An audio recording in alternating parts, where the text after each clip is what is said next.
Tiêu Chiến chắc chắn là một trong những diễn viên trẻ của làng điện ảnh và truyền hình Trung Quốc đã giành được sự công nhận từ khán giả lẫn thế giới trong ngành. Nhờ khả năng diễn xuất chắc chắn và nỗ lực không ngừng nghỉ, với sức hút độc đáo, sự chuyên nghiệp và khả năng thấu hiểu nhân vật xuất sắc, đã thành công trở thành trụ cột của làng giải trí Hoa ngữ chỉ sau vài năm. Trong những năm gần đây, các tác phẩm của Tiêu Chiến không chỉ nhận được xếp hạng cực cao và mức độ phổ biến trên thị trường, mà còn giành được nhiều lời khen ngợi trong lĩnh vực chuyên môn về chất lượng nghệ thuật. Thái độ nghiêm khắc với vai diễn và sự cống hiến cho công việc chắc chắn là một trong những yếu tố then chốt để tiếp tục đạt được lợi ích. Ngay khi tin tức bộ phim Tàng Hải Truyện chuẩn bị khởi quay, tin đồn tràn ngập khắp mọi nơi trên thế giới, dù đúng hay sai cũng chỉ là mơ hồ. Thông tin về dàn diễn viên, cốt truyện, đội hình, hậu trường sản xuất đã trở thành chủ đề nóng của cư dân mạng. Điều này cũng đã đẩy bộ phim này dù chưa bắt đầu sản xuất lên hàng đầu. Nhưng đồng thời, sự chú ý cao như vậy cũng cho thấy khán giả đang rất mong chờ bộ phim này. Vậy Tàng Hải Truyện là loại tác phẩm gì và loại câu chuyện nào đang được kể? Phong cách sẽ như thế nào và tại sao lại chọn Tiêu Chiến? Đạo diễn Trịnh Hiểu Long sẽ có những hiểu biết mới gì khi quay trở lại với việc sáng tác một bộ phim truyền hình cổ trang? Là một trong những đơn vị sản xuất và sản xuất phim truyền hình, họ đã tham gia vào dự án này hơn 2 năm. Trong giai đoạn đầu tạo kịch bản, họ đã tạo được sự đồng thuận rằng bộ phim Tàng Hải Truyện sẽ là một câu chuyện gốc độc lập và chúng tôi cố gắng tạo ra một bộ truyện hoàn toàn mới. Bộ truyện này sẽ bắt đầu với sự phát triển cá nhân của nam diễn viên chính Tàng Hải. Tàng Hải Truyện kể về Trĩ Nô, con trai giám chính Khâm Thiên Giám của Đại Ung Quốc. Trên lưng mang một mối thù giết cha sâu nặng và sau đó dùng tên giả Tàng Hải để trở lại kinh thành. Nhờ sự chính trực, trí tuệ, cố gắng cùng với tài nghệ dày công học hỏi bồi đắp và chiến thắng kẻ thù, giải được nỗi oan khuất. Đây là một bộ phim cổ trang lấy sự trả thù làm tuyến chính. Tính cách của nam chính Tàng Hải là một nhân vật phức tạp và đầy mâu thuẫn. Bên ngoài, anh ta điềm tĩnh và thông thạo nghệ thuật thao túng, giỏi mưu đồ lòng người và thề thốt với kẻ thù của mình. Nhưng sâu thẳm, anh ta vẫn không từ bỏ việc theo đuổi công lý và sự thật, và chưa bao giờ thua cuộc. Bản chất tốt của anh ấy vẫn hiện hữu. Trong quá trình tạo kịch bản, thỉnh thoảng người viết kịch bản sẽ gửi kịch bản cho đạo diễn. Đạo diễn cũng sẽ đưa ra những ý kiến rất chi tiết. Những ý kiến này không chỉ đặt ra vấn đề mà còn đưa ra giải pháp. Đạo diễn tập trung trau chuốt từng cảnh quay và cố gắng làm cho mọi cảnh quay trở nên thú vị hơn mà vẫn duy trì được sự hào hứng hợp lý. Yêu cầu của đạo diễn và Tào Diệt Phan đối với không khí chung của bộ phim là mặc dù bối cảnh thời đại là hư cấu nhưng họ nên tránh các nhân vật sử dụng ngôn ngữ và suy nghĩ của người hiện đại. Đồng thời, khán giả không nên tìm thấy những dòng tối nghĩa và khó hiểu. Nếu như chúng ta muốn cho bộ phim phân loại rõ ràng về chủ đề thì đó phải là một bộ phim cổ trang huyền thoại, cố gắng thể hiện nghệ thuật song hành với cảm giác sảng khoái và sâu sắc. Tàng Hải khi còn trẻ đã trải qua nỗi đau gia đình diệt vong và sau này đã học được từ sư phụ mình. Khi trưởng thành, anh ấy trở thành một chiến lược gia và cống hiến hết mình để tìm ra sự thật của bao năm và báo thù cho gia đình mình. Đây là bàn thắng đầu tiên và cũng là duy nhất của Tàng Hải. Nhưng trong quá trình này, anh ấy cũng sẽ có những thay đổi và đấu tranh, cũng như những vướng mắc và xung đột nội tâm. Trên con đường báo thù, anh ấy đã được sư phụ hướng dẫn và gặp lại những người bạn thuở nhỏ.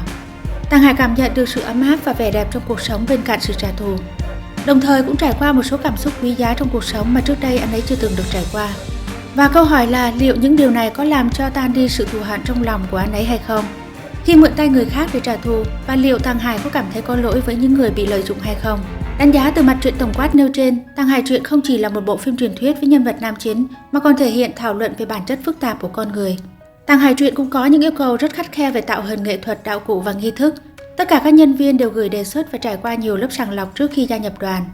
Trong quá trình chuẩn bị ban đầu, cố vấn lịch sử và đạo diễn lễ nghi sẽ bắt đầu làm việc. Họ sẽ phản hồi bất kỳ lúc nào một số vấn đề trong kịch bản, đồng thời cũng sẽ đưa ra đề xuất hợp lý về mỹ thuật, diễn viên và các phương án liên quan khác. Ví dụ như thiết kế họa tiết trên trang phục như thế nào, trang phục và kiểu mũ, kiểu dáng như thế nào. Liệu các tòa nhà và đạo cụ được tạo ra bằng cách so sánh các bức tranh cổ có phù hợp với đặc điểm lịch sử hay không? Có phù hợp với triều đại mà họ đang đề cập đến hay không? Các đạo diễn cũng sẽ làm việc với những sáng tạo liên quan. Nhóm đã tổ chức các cuộc thảo luận chuyên sâu và cố gắng có bằng chứng và lịch sử để dựa vào. Nhóm của đạo diễn Trịnh Hiểu Long đã nhiều năm không tham gia vào chủ đề trang phục, nhưng đường đua này không hề xa lạ với họ. Trong quá trình tạo ra bộ phim Tàng Hải Truyện lần này, đội ngũ đạo diễn tuân thủ các quan niệm sáng tạo nhất quán của họ. Tuân thủ các phương pháp sáng tạo hiện thực và sử dụng các kỹ thuật hiện thực để cố gắng làm cho câu chuyện và nhân vật trở nên vững chắc hơn. Đây là những điều đặc điểm của bất kỳ dự án nào, đều là quy luật. Việc tuyển diễn viên của bộ phim Tàng Hải Truyện đã được cân nhắc từ rất sớm, nhưng sự lựa chọn cuối cùng vẫn thuộc về các đạo diễn. Mỗi diễn viên đã được xác nhận là người mà mọi người cho là phù hợp nhất với vai diễn. Trong một số lần gặp gỡ ban đầu, các đạo diễn đều cho rằng hình ảnh và khí chất của Tiêu Chiến rất phù hợp với vai Tàng Hải. Họ đã thảo luận rất nhiều với Tiêu Chiến về câu chuyện của các nhân vật. Tiêu Chiến cũng đã đưa ra nhiều ý tưởng và câu hỏi của riêng mình. Theo nhà sản xuất, Tiêu Chiến luôn rất chi tiết khi thảo luận về câu chuyện trong bộ phim. Khi nói về một cảnh nào đó trong kịch bản, anh ấy sẽ thể hiện nhiều sự hiểu biết của mình về nội dung. Đối với anh ấy, tuy bộ phim Tàng Hải Truyện là phim cổ trang, nhưng định hướng sáng tạo và cách trình diễn hoàn toàn khác với tác phẩm mà anh ấy đã tham gia trước đây, vì vậy đây cũng là một thử thách mới. Nữ chính của bộ phim sẽ là một cô gái thông minh, sở hữu những kỹ năng độc đáo nhưng cũng trưởng thành hơn so với các bạn cùng trang lứa. Giống như Tàng Hải, cô ấy cũng mang trong mình một câu chuyện nặng nề. Cô ấy có con đường trưởng thành và nhiệm vụ cần phải hoàn thành của riêng mình. Trong quá trình này, cô ấy và Tàng Hải đã gặp nhau, quen nhau, lợi dụng nhau, hiểu nhau và cuối cùng đã nảy sinh tình cảm. Dựa trên bối cảnh này, một nữ diễn viên trẻ được chọn vào vai nữ chính, nữ diễn viên Trương Tiện Nghi trong vai cô gái trẻ đó. Hiếm khi xuất hiện trong các bộ phim truyền hình của Trang, và lần tham gia bộ phim Tàng Hải truyện lần này mang đến cho khán giả một cảm giác khác so với các bộ phim trước đây. Ngoài nam chính nữ chính, diễn viên Chu Kỳ và Hoàng Giác cũng đã đóng những vai quan trọng trong bộ phim này. Chu Kỳ vào vai diễn và mối quan hệ của anh ấy với nam chính Tiêu Chiến vừa là kẻ thù vừa là bạn. Chúng ta quay lại câu hỏi đã đặt ra ở phần đầu đã được nhắc đến. Vậy bộ phim Tàng Hải truyện là thể loại chuyện gì? Nói một cách đơn giản, nhìn từ góc nhìn của cốt truyện, đây là một bộ phim cổ trang huyền thoại về quá trình trưởng thành của nhân vật nam chính. Và nhìn từ góc nhìn của bối cảnh cốt lõi, nhân vật chính phải đối mặt với sự mâu thuẫn và đấu tranh giữa số phận của gia đình, đất nước và số phận của mình hoặc cảm xúc cá nhân. Vì vậy chúng ta chỉ có thể chờ xem cuối cùng anh ấy sẽ đưa ra lựa chọn gì.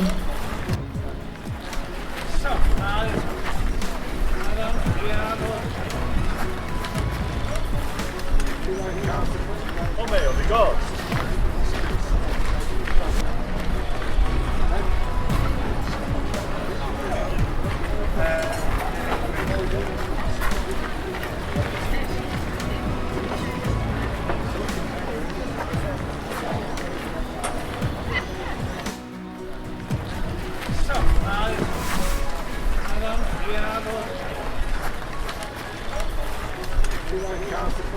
meu, bigode!